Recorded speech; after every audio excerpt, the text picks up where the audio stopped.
Seseorang jika sudah terganggu hatinya, maka efeknya menyeluruh ke seluruh organ. Pemikiran akan terganggu, lisan pun akan terganggu, daya pandang mata terganggu, daya dengar telinga terganggu. Maka dari terganggu keseluruhannya, itu efek seperti sekarang ini. Yang akan saya sampaikan, kesulitan apa sebetulnya sekarang yang saya maksud, salah satunya yang inti, yang utama, ini kan sudah menjadi berita dunia, waktu sudah menjadi persoalan internasional, tidak hanya lokal satu negara di Republik Indonesia. Soalnya banyak kan kasus. Kalau misalkan begitu dispesifikkan kepada umat Islam sekarang, percekcokan pertikaian dua klub, ya, yaitu klub Pentesis, Nasabah Alwi, dan pihak Ba'alwi itu sendiri. Akan sampai kapan? Karena sampai detik ini, sampai tadi saya menyimak beberapa video di YouTube, itu begitu bersikeras ya kedua-duanya itu. Karena memang dua-duanya pun berhak untuk memperlihatkan sebuah ketegasan atau mempertontonkan semacam ambisi. Sebetulnya apa kepentingannya gitu, selain daripada yang narasi-narasi yang disampaikan untuk membersihkan nama baik dan nama besar keluarga Rasulullah dengan cara-cara yang seperti itu gitu kan, untuk membersihkan, tetapi dengan cara yang akan mengotori sebetulnya itu cara-caranya itu. Karena serangan-serangan katanya pun bukan kalau menurut saya itu bukan untuk membersihkan nasab, tetapi akan mengundang sebuah perlawanan keras, sehingga akan terjadi pertikaian ya, yaitu menjadi fitnah. Kalau akan terlibat pada idza tawajjahal musliman bisayfihi, itu bisa terjadi, dan itu sebetulnya tingkat kesulitan yang berat. Kenapa ini termasuk kesulitan, termasuk kurab? Karena begini, pihak Ba'alawi itu orang-orang besar di sana.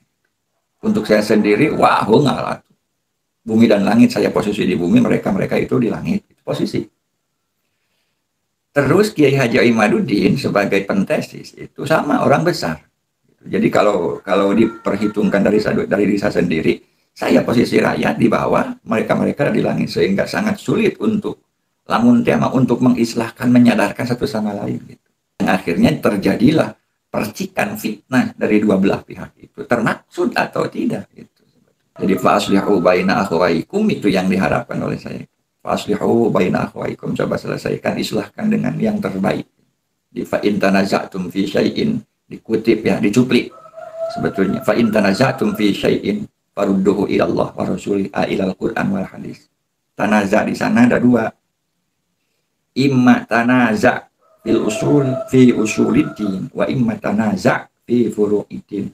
Jadi percekcokan, perbedaan pendapat, gap internal atau gap eksternal, baik dalam pangkal agama, asal-asal agama, atau dalam puru-puru agama, yang mungkin masalah nasab ini masuknya bukan usuluddin tetapi furu'uddin, jika memang itu termasuk bagian daripada ranting-ranting agama.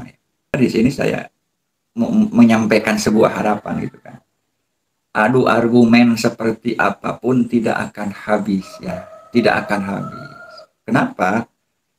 Logika sederhana yang di Ba'alawi orang-orang pintar, tahu Quran, tahu hadis, dalil ini itu. Termasuk Kiai Haji Imaduddin, tidak mungkin beliau mentesis kalau bodoh, kalau tidak tahu Quran, kalau tidak tahu hadis dan lain-lain yang berhubungan atau dari ranting-ranting ilmu. Nah, yang akan memunculkan sebuah spekulasi argumen, narasi, atau dalil, atau alasan untuk berkelit, tidak akan habis. Kalah kiamah, hukumah ketimbang harus ada penyelesaian. Kemudian, Kiai Haji Imaduddin seolah memaksa agar pihak Ba'alawi menerima. Saya mungkin menyampaikan sebuah penemuan. Saat Rasulullah SAW menyampaikan risalah kepada kaum, pertanyaannya, apakah semua kaum menerima dengan apa yang disampaikan Rasulullah? Allah memerintahkan iman kepada semua manusia yang mukallaf. Apakah semua manusia mukallaf menerima? Padahal itu sudah jelas ditaklif, dipaksa oleh Allah, harus ditekan banget, harus. Faqalilan ma yu'minun. Sedikit yang melaksanakan apa yang Allah perintahkan hubungan dengan iman. Dan kalau Allah memberikan nikmat kepada semua manusia, dan semua yang menerima nikmat itu diperintah oleh Allah untuk syukur. Pertanyaannya, apakah semua manusia menerima nikmat? Menerima. Jelas semuanya menerima. Ketika ada tuntutan syukur, apakah semua manusia yang menerima nikmat itu bersyukur? Sudah digaris bawahi di dalam Al-Quran. Faqalilan ma yashkurun. Dari sekian manusia yang semuanya menerima nikmat, tetapi ketika diperintah syukur, hanya sebahagian kecil, sebahagian dikit yang mensyukuri nikmat tersebut. Tentang tesis misalkan, ini semoga menyadari kembali, karena kembalilah ke konsep, tidak akan selesai sebetulnya masalah ini kalau tidak satu sama lain tidak menyadari.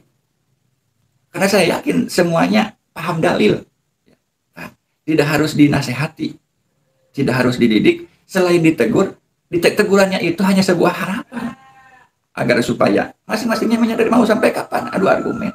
Bari Pak jauh-jauh, masing-masing seperti saya ini di video diupload ke YouTube, itu kan Pak jauh-jauh itu disebutnya.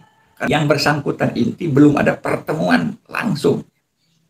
Kiai Haji Imaduddin dan pihak Robitoh Alawiyah belum bertemu langsung. Pak jauh-jauh ya. Di sini Kiai Haji Imaduddin. Nah itu. Atau mungkin hal ini sengaja dibuktikan, dibikin booming pabrik. Sebuah taktis, apa mungkin seperti itu? Biar dunia atau pabrik heboh. Cekcok. Kenapa?